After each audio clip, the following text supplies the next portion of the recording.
Assalamualaikum warahmatullahi wabarakatuh.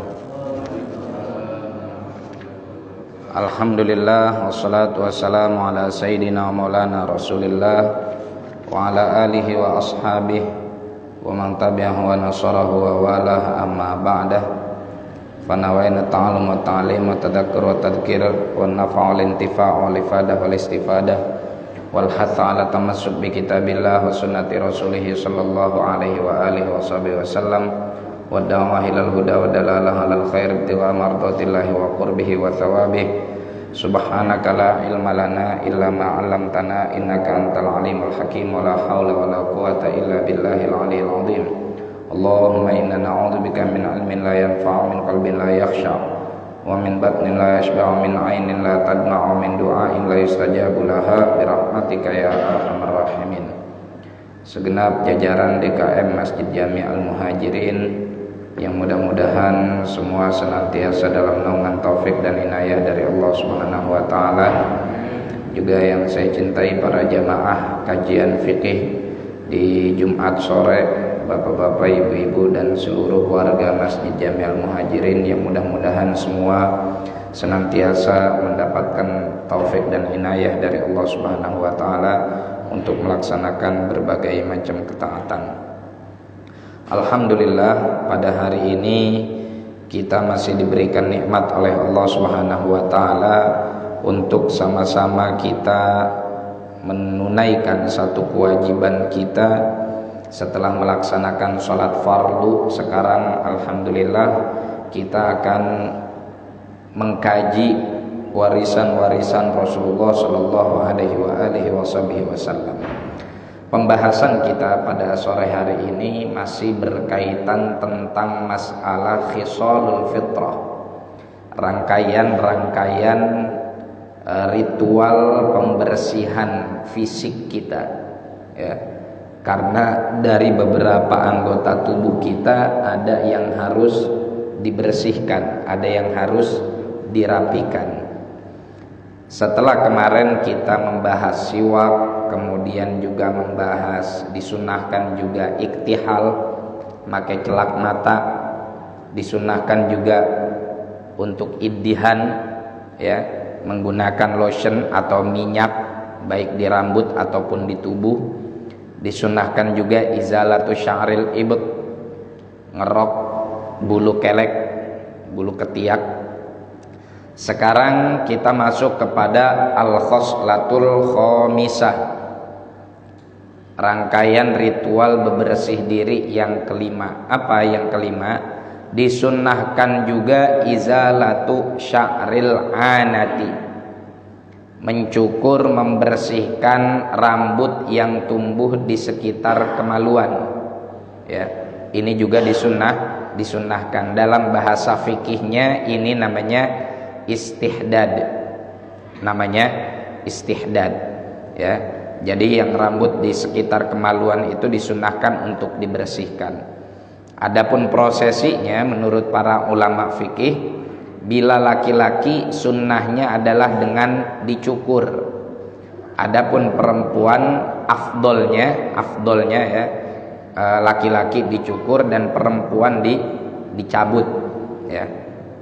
Perempuan dicabut afdolnya, tapi sama-sama dicukur juga enggak jadi masalah.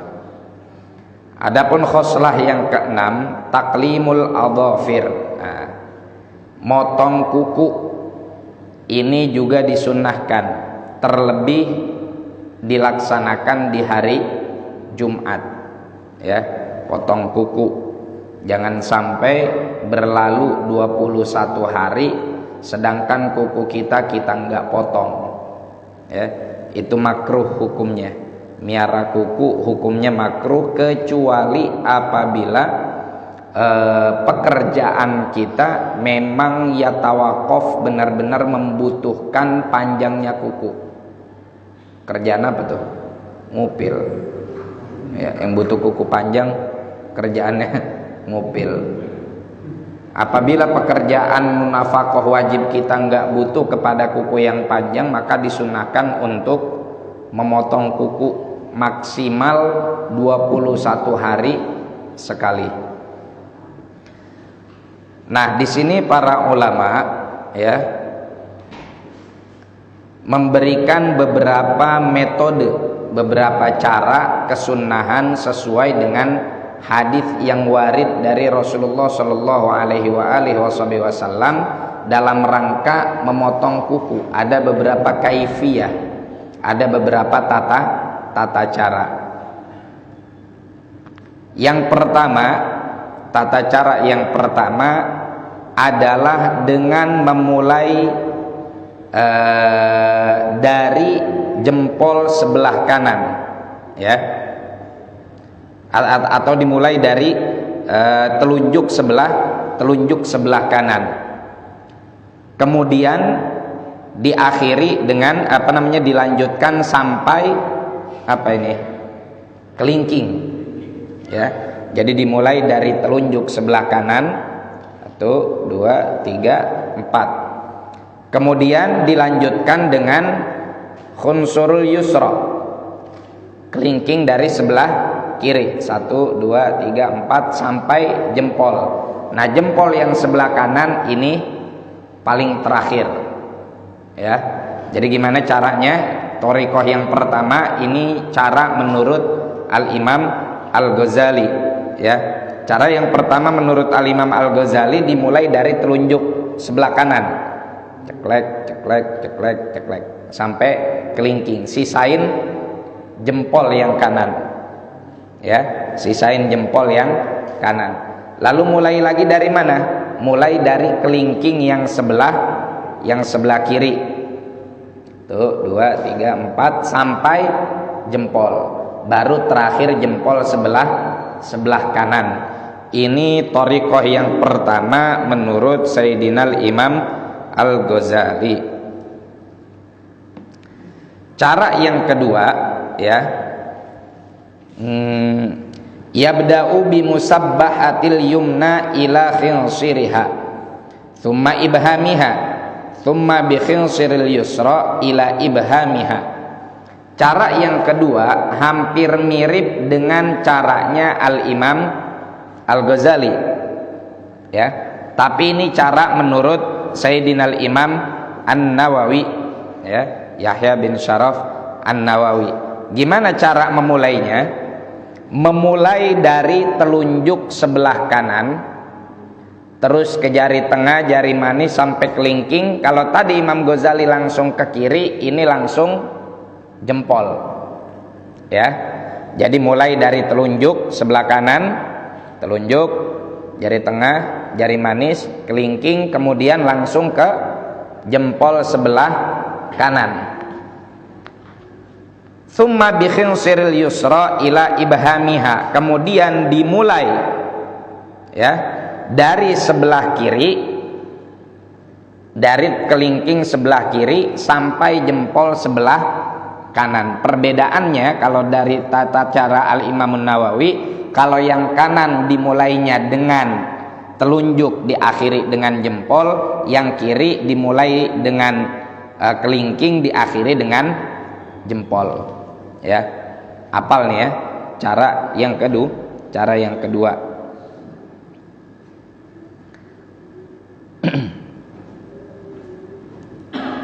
Nah, kemudian cara yang ketiga, yabda'u bil yumna ala tartibil khawabis wal yusra ala tartibil au khosab. Apa nih yang dimaksud dengan khawabis? Khawabis itu huruf kha, waw, alif, sin, ba.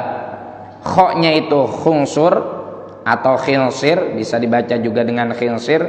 Khinsir itu apa? Kelingking. Jadi dalam bahasa Arab jari-jari itu juga ada namanya. Kalau satu jari namanya usbu', hamzah, shad, ba, ain. Kalau beberapa jari namanya asabi', ya. Satu jari usbu'un atau isbi'un, beberapa jari namanya asabi'. Ini masing-masing jari ada namanya. Kita ibu jari apa tuh? Jempol. Ibu jari jempol. Bahasa Arabnya ibham, Kemudian as-sababah, telunjuk. Kemudian al-wusta, jari tengah. Ya, yal ibhamu as-sababatu al-wusta, al-khunsuru, al-bunsuru. Ya. Al-bunsuru, al-khunsuru. Bunsur, khunsur. Bunsur ini jari manis, khunsur jari kelingking. Nah, ini diambil depan-depan hurufnya hamzah, sin, waw, ba dan kho. Berarti ala tartibil khawabis. Kayak bagaimana cara yang ketiga? Cara yang ketiga dimulai dengan kelingking. Ini agak ribet. Dimulai dengan kelingking, kemudian yang jari kanan nih, yang jari kanan dimulai dengan kelingking, kemudian dilanjutkan dengan wusto, yang tengah, ya, kho, wa, kemudian dilanjutkan dengan ibham, jadi dilongkap tuh, 1, 2, 3. Habis dari ibham kemana? Habis dari ibham ke binsir, jari manis, baru terakhir sababah, jari telunjuk. Jadi cara yang ketiga untuk yang sebelah kanan, kelingking mulainya, kemudian jari tengah, kemudian jempol, kemudian jari manis, kemudian jari telunjuk. Untuk yang jari kirinya, jari-jari di sebelah kirinya, tartibil au khosab. Apa au khosab? Dimulai dari jempol, ibham, kemudian wusto, ya, kemudian khunsur, kemudian sababah, kemudian jari manis. Khulasah, ringkasannya atau kesimpulannya, ada 3 cara kaifiyah yang disunnahkan, ya. Menurut para ulama, mereka ini mentarjih atau mengunggulkan hadis yang ada. 3-tiganya itu ada tata caranya dari Rasulullah Shallallahu Alaihi Wasallam. Tapi para ulama-ulama masyhur yang memiliki kualifikasi ilmu yang mumpuni, mereka mentarjihkan beberapa hadis yang menurut mereka lebih unggul, sehingga mereka ngambil cara tersebut. Sekali lagi, menurut Al-Imam Ghazali, ya, cara yang paling afdol dimulai dari telunjuk kanan, jari manis, jari tengah, ya, jari manis, kelingking sebelah kiri sampai selesai ke jempol dan diakhiri dengan jempol kanan. Menurut Al-Imam Nawawi, dimulai dari mana? Dari telunjuk, jari tengah, jari manis, kelingking langsung ke jempol kanan, lalu dilanjutkan dari jempol kiri sampai ke kelingking, ya. Atau dimulai dari kelingking sebelah kiri sampai ke jempol. Jadi kalau menurut Imam Ghazali ngakhirinnya di jempol sebelah kanan, kalau menurut Al-Imam Nawawi mengakhirkan di jempol sebelah kiri. Tata cara yang ketiga, tata cara yang dibalik, ya, yang random, nggak berurutan. Untuk yang kanan dimulai dari kelingking, jari tengah, jempol, jari manis, telunjuk, ya. Itu namanya tata cara khawabis. Yang sebelah kiri dimulai dari mana? Dari ibham au khosam. Ibham, jari jempol, jari tengah, kemudian kelingking, kemudian telunjuk, dan diakhiri dengan jari manis. Jadi kalau yang terakhir itu di tangan kanannya diakhiri dengan telunjuk, di tangan kiri diakhiri dengan jari manis. Kita mau pakai tata cara yang mana? Silahkan, di antara yang ketiga ini bisa Bapak pilih, ya, bisa dipilih, tapi yang nggak terlalu ribet, ya. Ya, yang menurut Bapak nggak terlalu ribet yang mana silakan, masing-masing ingatnya yang mana itu yang diamalkan. Akan tetapi di sini ada satu amaliyah yang mujarrab, artinya kalau kita ngerjain ini ada sisi manfaat tambahan. Apa? Nassofil Mughni dari Ibnu Qudamah, ya. Al-Imam Ibnu Qudamah menyebutkan satu hadis di dalam kitab Al-Mughni, ya. Mughninya Ibnu Qudamah. Man qassa adhafirahu mukhalifan lam yara fi ainaihi ramada. Barang siapa yang motong kukunya dengan cara yang mukhalifan, yang tadi tuh, yang khawabis dan au khosab, ya, yang direndam, kelingking, jari tengah jempol, jari manis telunjuk, jempol, jari tengah kelingking, telunjuk jari manis, itu fadilahnya apa? Fadilahnya insyaallah biidnillah sepanjang hidup nggak akan kena penyakit mata belek, ya, nggak akan kena penyakit belek. Ini mujarrab, ya. Hakada. Ala kulli hal, semuanya sunnah. Silakan Bapak mau pakai cara yang mana saja. Yang selanjutnya, itu jari tangan. Bagaimana dengan jari kaki? Dengan jari kaki itu disunnahkan dimulainya min khinsiril yumna ila khinsiril yusra. Untuk jari kaki cuma ada satu kaifiyah, tata cara yang disunnahkan. Dimulai dari kelingking paling kanan, diakhiri dengan kelingking paling kiri. Itu untuk jari kaki, ya, itu untuk jari kaki. Wa yusannu taqlimu yaumal itsnaini wal khamisi wa bukratal jumu'ati wa ghuslu asabihi ba'dahu. Dan disunnahkan, waktu-waktu disunnahkan untuk menggunting kuku itu adalah pada hari Senin, hari Kamis, dan pagi Jumat. Maksudnya pagi Jumat ini sebelum berangkat sholat Jumat. Kalau sudah selesai sholat Jumat, itu sudah enggak afdoliyah lagi waktunya untuk gunting kuku. Jadi di afdolnya itu, sunnahnya itu hari Senin, hari Kamis, dan Jumat dari pagi sampai menjelang kita berangkat sholat Jumat atau khotib menjelang naik mimbar. Juga disunnahkan selesai gunting kuku, jari jemarinya dicuci, ya, disunnahkan untuk mencuci jari jemarinya. Nah, disinilah simpelnya atau enaknya kita hari Jumat itu gunting kuku, karena kita bisa selesai gunting kuku ya langsung mandi Jumat. Makanya kalau zaman dahulu kita enak, libur itu adanya di hari Jumat, ya. Dan masih banyak sekarang pesantren-pesantren khususnya di daerah Jawa Timur yang liburnya di hari Jumat, sehingga punya banyak persiapan untuk melaksanakan sholat Jumat itu dengan benar-benar fokus. Jadi Jumat itu ya hari rayanya kita sebetulnya, ya, hari rayanya kita. Dan dulu juga sebetulnya libur mingguan nasional itu hari Jumat, ya. Cuma kesini ya hakada ala kulli hal, ya. Bahkan kalau di Hadramaut itu khususnya di Tarim, hari Jumat itu jangankan perkantoran, pasar aja pagi nggak ada yang buka, Pak. Pasar itu, kalau kita kan di sini pasar jam 2 malam sedang rame-ramenya, ya enggak? Apalagi kalau pasarnya pasar induk. Kalau pasarnya yang udah distribusi di kampung-kampung, ya ramenya 6:30 rame sampai jam 11. Tapi kalau di kita di sini pasar nggak pernah sepi.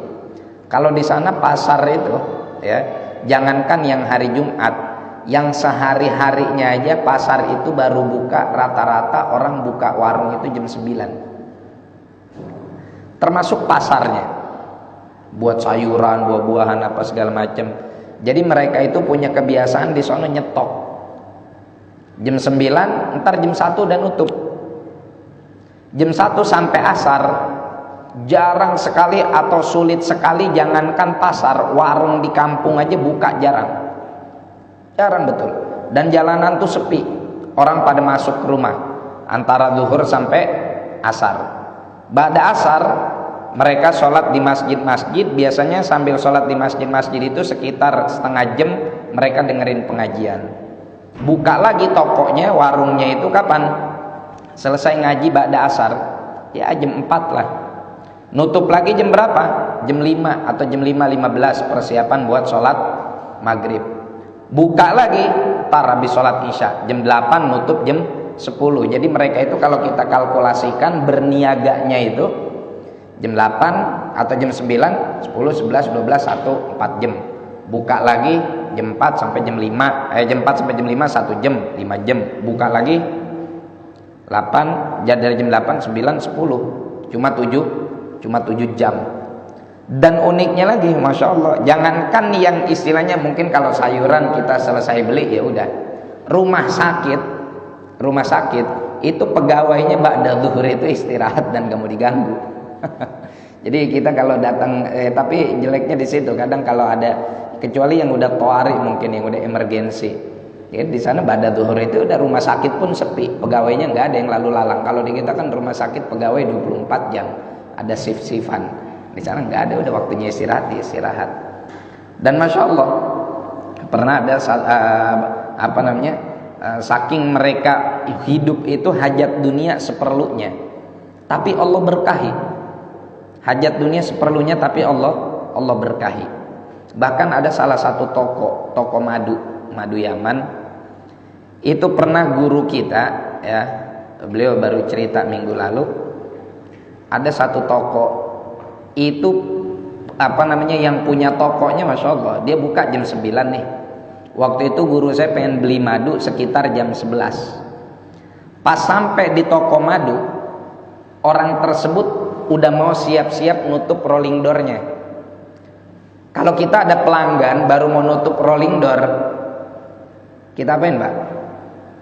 Layanin, tanggung kan? Lumayan nih cuan. Di sana enggak, nutup rolling door jam 11, padahal biasanya nutup jam 1. Ini ya Mi, Tuhan kok udah mau nutup aja Om jam 11. Apa jawabannya? Bukan karena pengen kondangan, bukan karena pengen kemana. Jawabannya sederhana. Rezeki yang udah saya dapetin dari orang belanja hari ini sudah cukup buat kebutuhan saya hari ini. Ya, jadi selama dari jam 9 sampai jam 11 itu mungkin agak banyak juga yang belanja, dan dia merasa untuk kebutuhan dia di hari itu sudah cukup dengan orang yang belanja dari jam 9 sampai jam 11 kurang. Dan guru saya udah datang dan baru mau nutup rolling door. Kalau kita kan kita layanin, tanggung satu lagi. Itu enggak. Ini saya mau beli. Udah besok ente datang lagi ke sini lagi. Tapi saya buru-buru mau belanja sekarang. Cari aja toko madu lain. Masya Allah, sampai ada yang seperti itu. Nah ini kalau hari Jumat di sana itu, kalau hari Jumat udah nggak ada, pagi itu aktivitas nggak ada, jalanan tuh sepi. Paling kita cuman ziarah doang di pemakaman Zambal, makam para sadah, para habaib, para ulama. Udah kita selesai ziarah, tempat-tempat yang lain semuanya sepi, nggak ada aktivitas. Ya, warung pun sedikit. Makanya mereka kalau hari Kamis itu belanja untuk nyetok masak hari Jumat. Karena kalau kita nggak nyetok di hari Kamis, hari Jumat nggak bisa makan. Ya, kita datang ke warung, Pak ini libur hari Jumat, mau ngapain ente? Belanja mulu. Kapan anda siap-siap buat ibadah? Begitu jawabannya. Malu kita jadinya. Ya, masya Allah. Dan kalau hari Jumat paling mereka buka toko itu setelah sholat Jumat sejam atau sejam setengah. Jadi selesai sholat Jumat, rata-rata kalau orang yang punya toko di pasar, mereka pada Jumat itu langsung buka tokonya yang ada di pasar. Nah, kenapa pada Jumat justru mereka buka paling 1 jam atau 1 jam setengah? Itu untuk mengamalkan firman Allah, fa idza qudiyatis sholatu fantashiru fil ardh wabtaghu min fadlillah. Apabila sholat Jumat telah selesai dilaksanakan, fantashiru fil ardh, maka kalian menyebarlah di muka bumi, wabtaghu min fadlillah, dan carilah anugerah-anugerah rizki-rizki dari Allah. Kata para ahli tafsir, wabtaghu min fadlillah ay al-kasbut thayyib, mencari nafkah yang halal. Jadi kalau kita buka bahkan disunahkan bukan cuma jualan, dari ayat itu juga disunahkan untuk membeli jajanan. Jadi berkah itu Pak. Dari ayat ini itu kita mendapatkan keberkahan kalau ada yang kita beli selepas sholat Jumat, karena mengamalkan firman Allah wabtaghu min fadlillah gitu. Jadi bapak besok kalau pulang Jumatan ya segoceng dua goceng mampir ke warung jajan, dan alhamdulillah pasti mampir ya kan, beli gudang garam filter ya. Beli itu jajan buat keluarga, misalkan ya ciki-ciki atau biskuit-biskuit. Kita dulu seperti itu, setiap pulang Jumatan minimal banget beli lalap. Ya. Ada, karena di situ terdapat nilai keberkahan dari firman Allah Subhanahu wa taala, jangan biarkan kita pulang Jumatan lenggang kangkung sedikit. Ada keberkahan di situ. Nah, ini subhanallah. Jadi hari Jumat itu memang seharusnya kita persiapkan waktu kita untuk benar-benar istilahnya persiapan jiwa dan raga lah untuk menghadap Allah Subhanahu wa taala. Ya, tapi berhubung sekarang memang di mayoritas negara muslim, bukan hanya di Indonesia, bahkan di Tunis pun hari Jumat masuk belajar, masuk kegiatan. Liburnya juga sama hari Minggu. Gitu. Sehingga apa? Sehingga kita dipaksa untuk sibuk dengan kegiatan lain di waktu yang seharusnya kita sibuk buat ngamalin hadis Rasulullah itu, apa tuh? Man jaa fi sa'atil ula ya falahu ajru al-ibil, yang datang di jam pertama di hari Jumat maka pahalanya seperti pahala sebesar seekor unta, sedekah seekor unta. Hakada man jaa fi sa'ati tsaniyah fi sa'ati tsalitsa. Itu udah sulit kita ngerjain sekarang. Kenapa sulit kita ngerjain sekarang? Ya karena dengan aktivitas kita yang sekarang kita terbentur gitu. Paling banter kalaupun yang kerja istirahat jam berapa? Setengah 12 ya, setengah 12 baru bisa keluar kerja ya. Tapi ya beginilah kondisi atau keadaan yang memang menjadi seperti itu. Kalaupun memang sulit untuk, karena kita terikat kontrak dengan orang lain, kecuali kita freelance atau punya toko sendiri, usahakan di hari Jumat libur ya, untuk kita benar-benar bersiap-siap datang ke masjid ya. Kalau Bapak tidak terikat pekerjaan dengan yang lain. Wahakada, supaya kita bisa bersiap-siap untuk ngerapihin semuanya. Kalaupun memang seperti tadi terikat dengan kerjaan dengan orang lain, bisa kita lakukan hal-hal yang sunnah ini ba'dal fajr. Jadi kalau Bapak misalkan terikat kerja di pabrik atau di mana jam 7 harus masuk, terus baru bisa istirahat jam setengah 12. Kalau mau mandi Jumat takut nggak keburu, udah Bapak berangkat dari mandi subuh di rumah itu, habis sholat subuh Bapak mandi, niatin mandi Jumat ya. Dan sebelumnya sudah gunting kuku kalau kukunya panjang dan lain-lain. Tapi kalau ganti baju kan bisa cepat. Maksudnya gimana? Untuk kesunahan pakai baju putih di hari Jumat itu bisa Bapak bawa baju koko putih, ntar udah dekat waktu sholat lepas seragamnya, masukin tas, pakai baju koko putih, yang artinya lebih rapih kita menghadap Allah Subhanahu wa taala. Dan insya Allah ntar ini kita bahas lebih panjang di dalam masalah bab sholatil Jum'ah. Jadi ini Pak ya, untuk kesunahan taklimul adhafir, gunting kuku.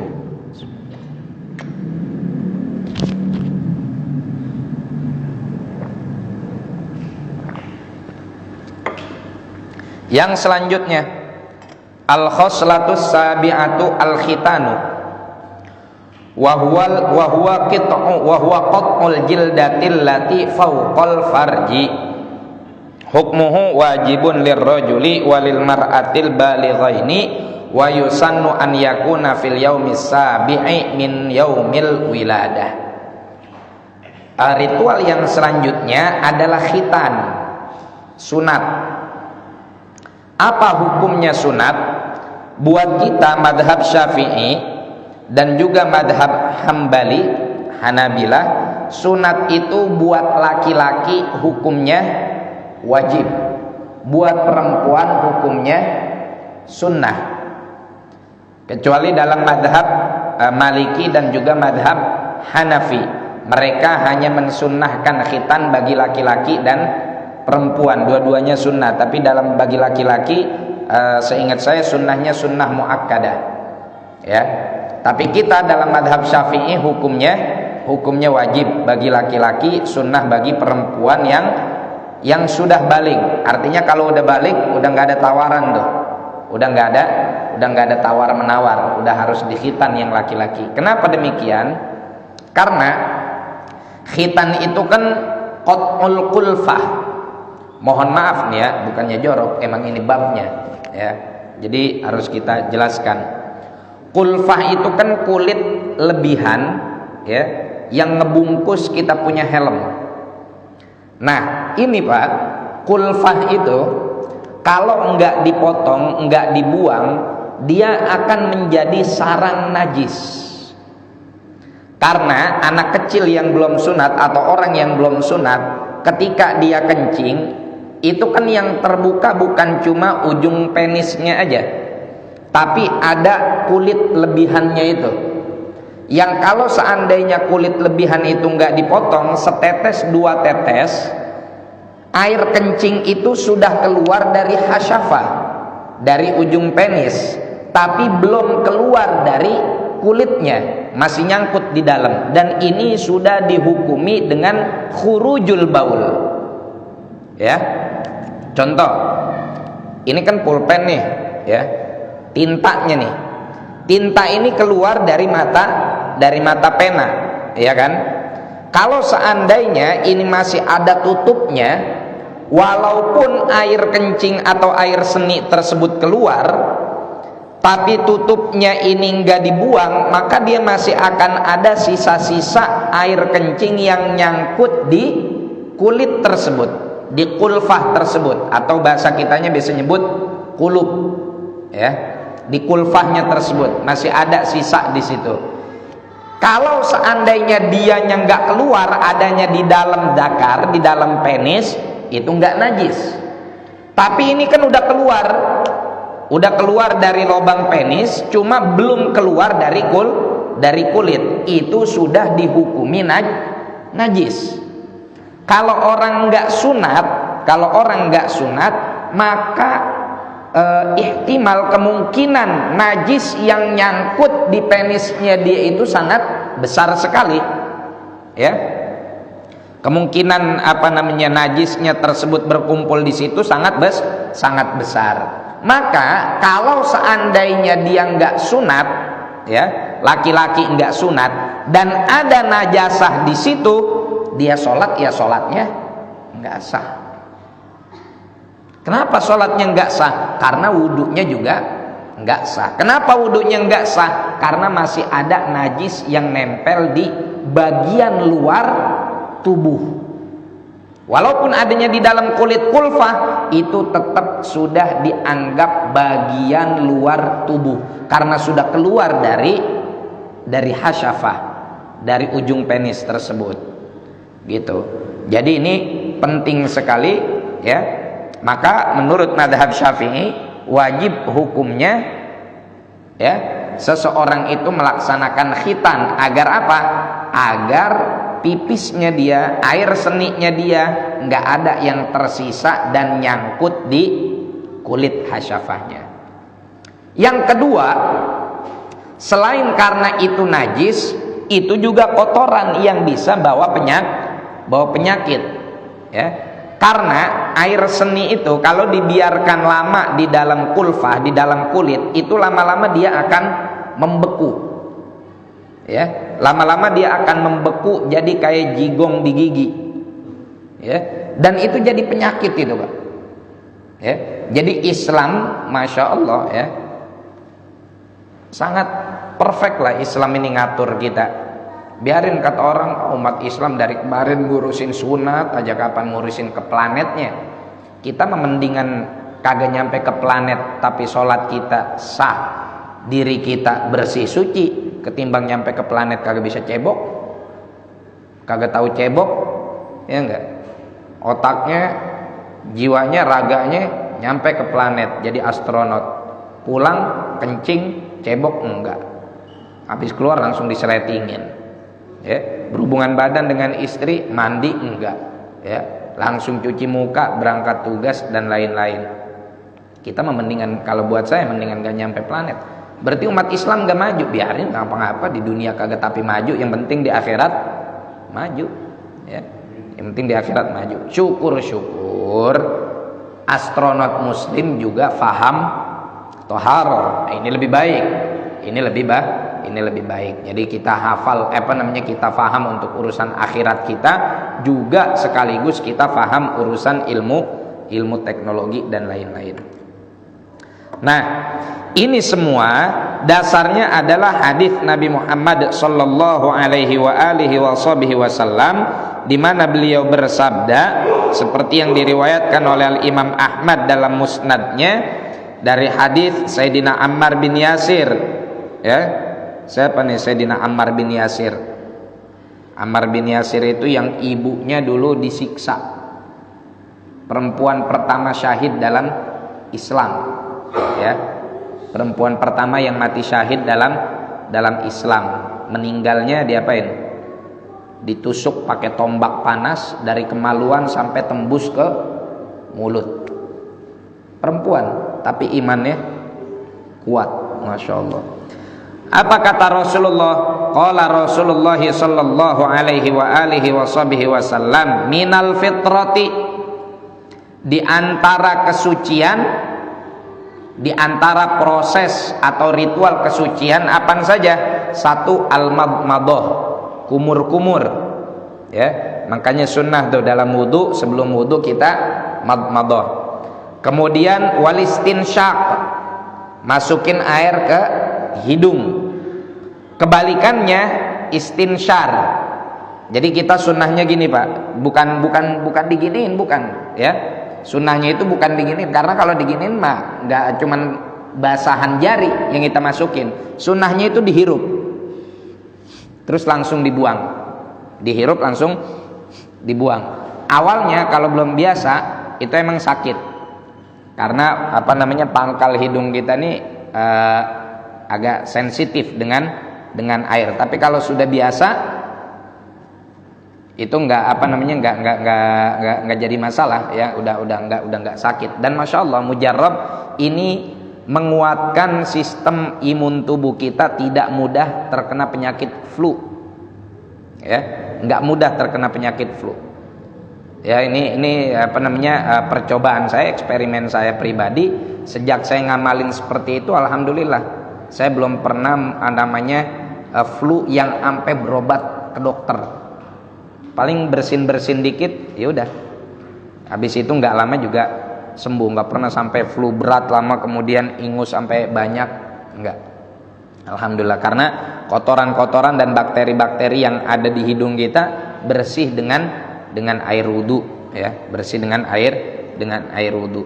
Itu yang pertama madmadah, yang kedua istinsyak. Kemudian apa? Qassus syarib, motong kumis, ya. Itu juga termasuk minal fitrah. Wasiwak, nah, ini udah kita bahas kemarin. Wa taqlimul adhafir, gunting kuku. Wa natful ibit, nyabut bulu ketek. Wal istihdad, membersihkan bulu kemaluan. Wal ikhtitan, dan juga sunat, ya. Hadis yang sama juga diriwayatkan oleh Sayyidina Abu Hurairah, ya. Dan diriwayatkan oleh Al Imam Bukhari dan Muslim dalam kitab sahihnya, sanadnya nyambungnya kepada Sayyidina Abu Hurairah. Nah, kenapa bisa ada perbedaan persepsi di kalangan para ulama? Ada yang mengatakan sunnah khitan tadi, ada yang mengatakan wajib. Gini, para ulama yang mewajibkan khitan, atau yang mensunnahkan dulu deh, yang mensunnahkan khitan itu lantaran hadis khitan tadi dibarengi dengan ritual-ritual yang dihukumi sunnah, ya. Maka mereka menyimpulkan khitan juga hukumnya sunnah.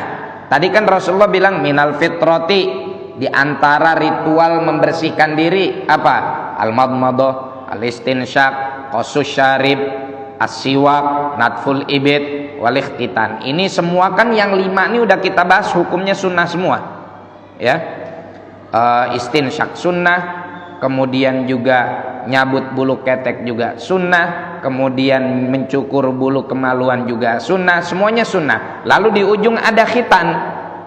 Oh, berarti khitan juga sebetulnya dihukumi sunnah lantaran dia digabungkan dengan hadis yang mengajarkan ritual-ritual lain yang dihukumi sunnah. Oke. Kemudian orang yang mengatakan ini wajib, ya, dalilnya apa? Dalilnya ada hadis lain.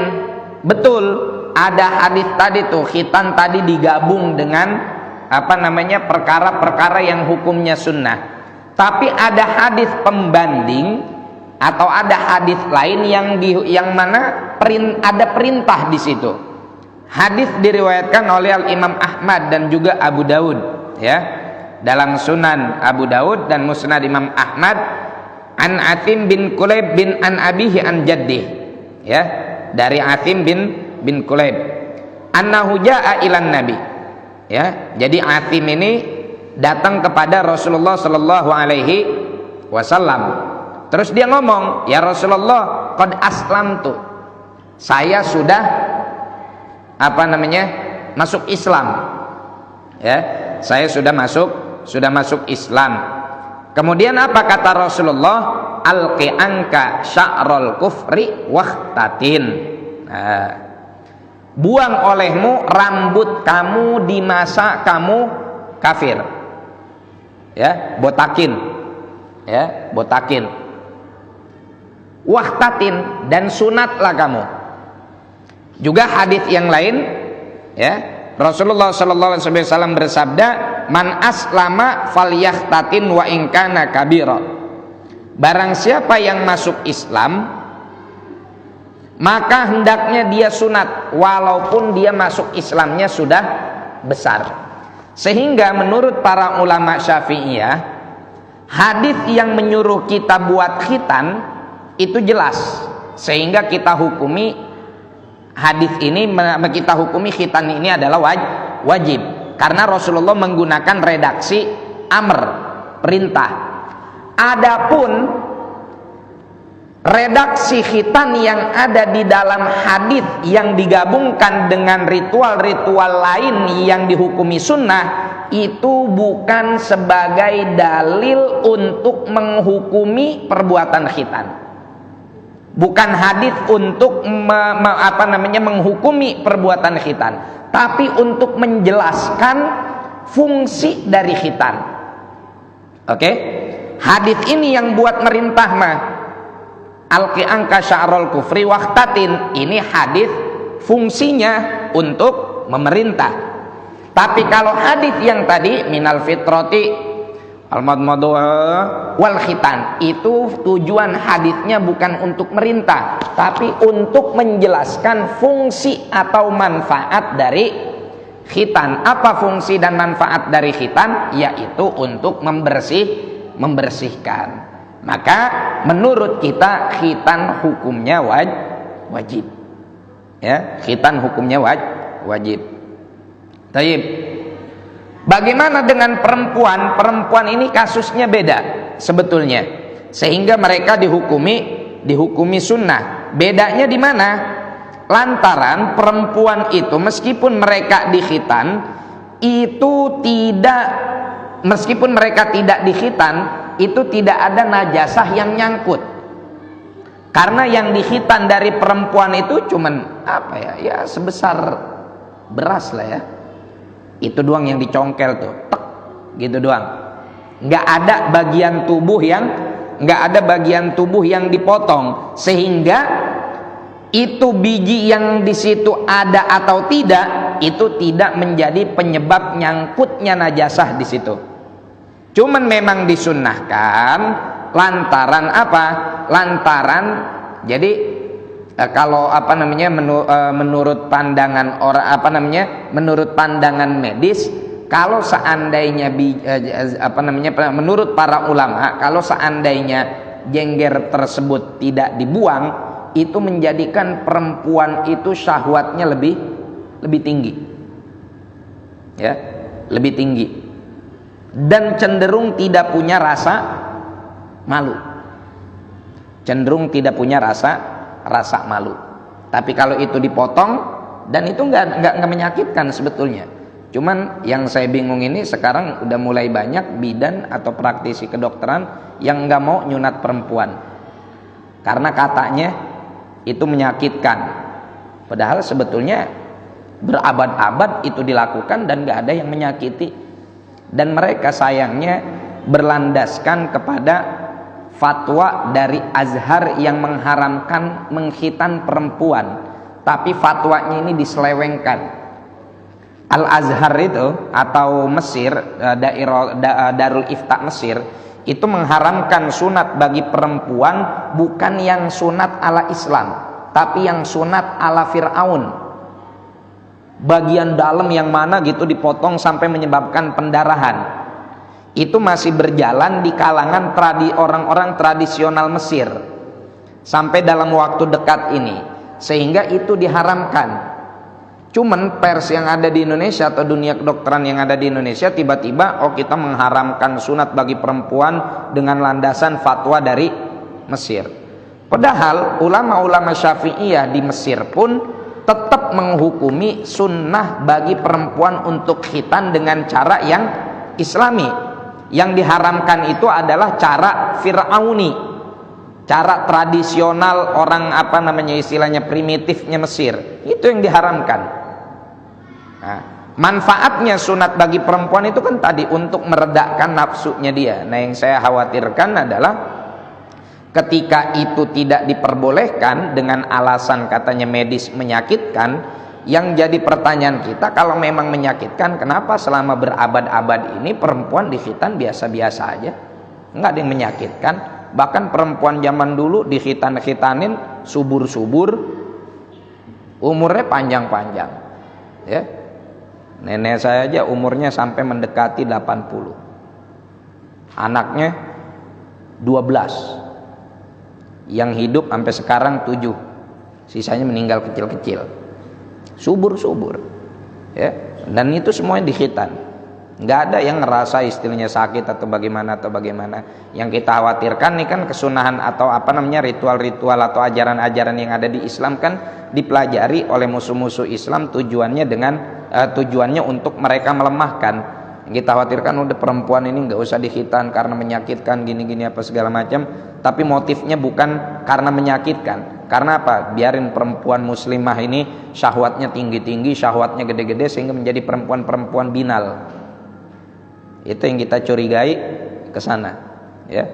Termasuk kemarin waktu saya punya anak perempuan bayi, itu kita minta di rumah sakit dikhitan, dokternya nggak mau. Udah mau nggak mau balik lagi ke dukun. Tapi dukun beranak, bukan dukun santet, ya.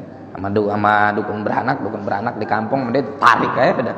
Alhamdulillah tumbuh sehat sampai sekarang, bahkan gak imunisasi, ya, imunisasi polio nggak apa, tapi alhamdulillah sehat walafiat, karena kita melaksanakan tuntunan Nabi Shallallahu Alaihi Wasallam. Gak mungkin ada tuntunan Rasulullah Shallallahu Alaihi Wasallam yang keliru, yang salah. Makanya di sini ada pembahasan kita nukilkan hal alal untha khitan.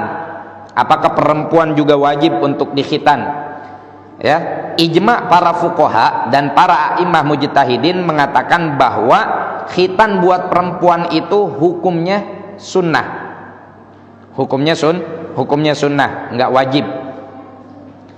Alasannya apa? Anna Rasulullah sallallahu alaihi wasallam lamma syara'a li ummatil islamil khitan kana yakhussur rijal dunan nisa falam yathbut annahu alaihi salatu wassalam amara imra'atan bil khitan. Allahumma illa hadits syaddadil ladzi marra dzikru al khitan sunnatun lirrijal wa makramatun lin nisa. Memang ya Rasulullah sallallahu alaihi wasallam tidak memerintahkan, enggak ada hadis yang meriwayatkan perintah dengan redaksi perintah. Kalau kayak tadi kan al-qi'anka sya'rul kufri wahtatin, dan sunatlah kamu. Itu kan jelas ada perintah. Kalau untuk perempuan nggak ada perintah memang. Hanya ada hadis dari Sayyidina Syaddad. Itu pun redaksinya bukan redaksi perintah. tapi redaksi informasi. Gimana redaksinya? Al-khitanu sunnatun lirrijal makromatun lin nisa.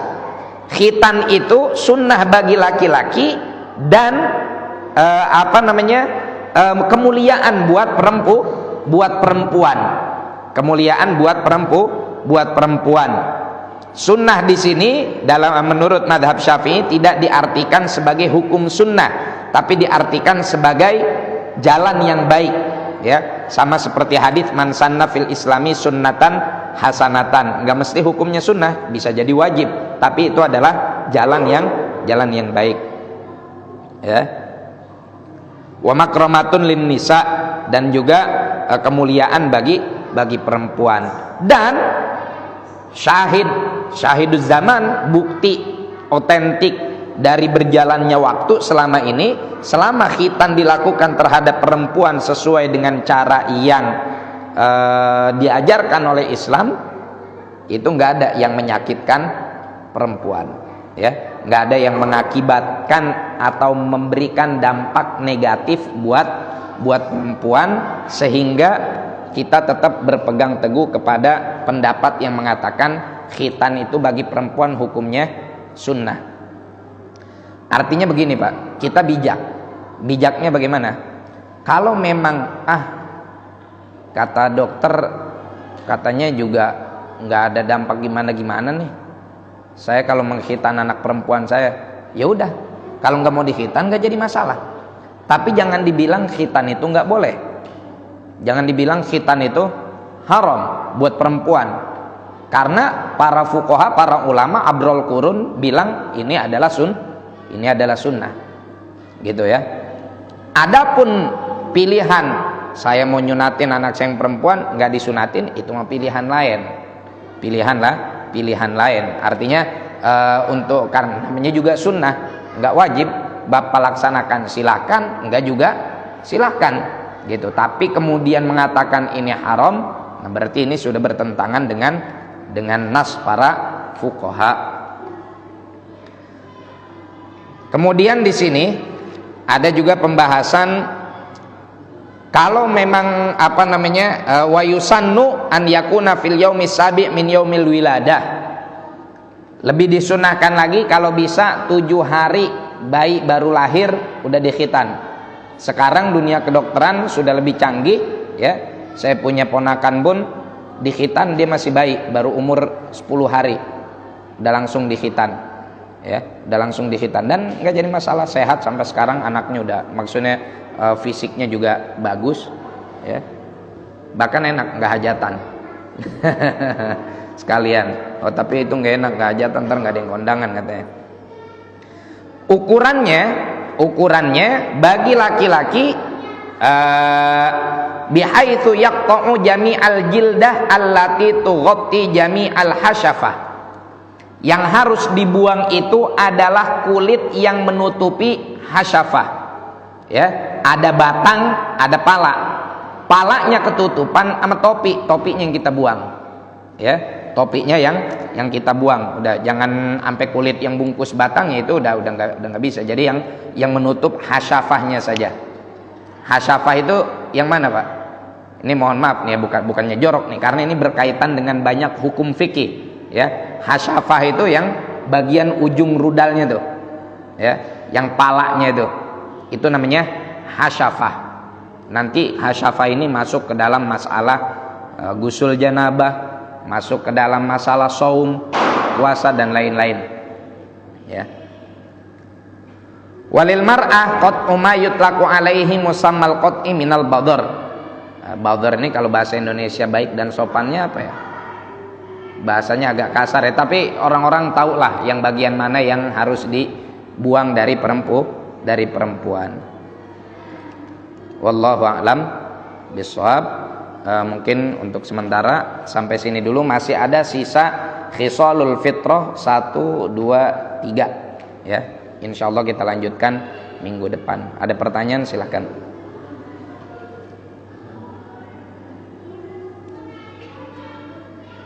Ada pertanyaan?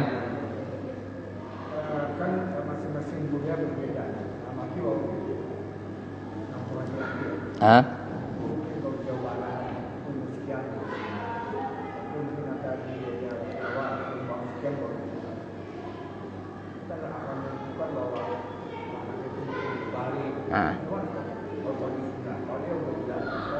Oke. Nah, ini penting, betul. Ya, pertanyaan bagus. Tadi kita katakan bahwa khitan itu wajib bagi laki-laki yang sudah baligh. Kalau dia sudah baligh, Bapak harus hati-hati nih, ya. Karena ada sebagian daerah terkadang anak itu di khitan udah lewat dari dia baligh. Ini nggak boleh. Kenapa nggak boleh? Karena kalau dia sudah baligh, dia sudah mukallaf, sudah wajib untuk sholat, wajib untuk wudhu. Selama dia belum dikhitan, maka ihtimal kemungkinan sholat dia nggak sah itu tinggi sekali. Ya, makanya usahakan sebelum dia baligh dia sudah harus dikhitan. Balighnya seseorang itu gimana? Bisa dengan dua cara kalau laki-laki, ya. Bisa dengan cara umur, bisa dengan cara keluar mani. Kalau misalkan dengan cara keluar mani, maka apabila dia keluar mani pada umur 9 tahun, tahunnya adalah tahun Hijriyah, makanya penting ngapalin kelahiran di tahun Hijriyah. Karena itu berkaitan dengan masalah hukum. Dia umur 9 tahun, tahunnya tahun Hijriyah, itu udah keluar mani. Berarti pada saat itu dia sudah baligh. Kalau sebelum 9 tahun dia udah keluar mani, belum dihukumi baligh. Kalau dia 9 tahun gak keluar mani, 10 tahun gak keluar mani, 11 tahun, 12 tahun, 13 tahun, 14 tahun, 15 tahun dia gak keluar mani, pas umur 15 tahun berarti dia baligh. Balighnya dengan umur. Keluar gak keluar mani, gak keluar mani, kalau udah nyampe umur 15 tahun, baligh. Tapi kalau dengan keluar mani, keluar sperma, maka batasan minimal umurnya 9 tahun. Dari sini seharusnya kita sudah ngambil ancang-ancang kapan kita harus sunat anak kita. Jangan sampai mereka udah baligh tapi kita belum sunat. Nanti banyak ibadahnya yang enggak sah. Salatnya enggak sah, haram megang mushaf karena enggak dalam keadaan hadas, wudunya enggak sah. Gitu. Jadi penting nih ya, jangan sampai kita sunatin anak kita dia balik nih umur 10 tahun, kita baru sunatin umur 14 tahun, kita baru sunatin umur 13 tahun. Dan anak kalau sudah balik walaupun umur 9 tahun, itu orang tua harus sudah lebih perhatian lagi memberikan pendidikan. Karena orang kalau sudah balik ya berarti udah wajib, udah mukallaf. Kalau dia ninggalin ya dia dosa. Gitu. Kalau dia meninggalkan ibadah tersebut, kewajiban tersebut, berarti dia dosa, ya. Jadi ini harus jadi perhatian juga, jangan sampai kita sunatin anak kita setelah dia akil balik. Wallahu a'lam bishawab. Fatihah qabul tamami kulli sunnah. Qudratin Nabi, Fatihah. Alhamdulillahirabbil alamin. Shiratal ladzina an'amta 'alaihim ghairil maghdubi 'alaihim waladdallin. Amin. Wa'afana ya karim, wa'afana ya rahman, wa'afana ya rahim. Allahumma rzuqna ilman nafi'an wa fahman nabiyyin wa hifdzal mursalin alhamdul malaikatil muqarrabin. Rabbana taqabbal minna innaka antas samiul alim wa tub 'alaina innaka antat tawwabur rahim. Allahumma rzuqna ilman nafi'an wa fahman nabiyyin wa hifdzal mursalin alhamdul malaikatil muqarrabin. Allahumma inna nastaudi'uka ilman ma 'allamtana fardudhu ilaina inda hajatina ilaihi wa la tuhsina bi rahmatika arhamar rahimin. Sallallahu ala sayyidina Muhammadin nabiyil ummi wa sallam. Walhamdulillahi rabbil alamin. Kurang lebihnya saya mohon maaf. Assalamualaikum warahmatullahi wabarakatuh.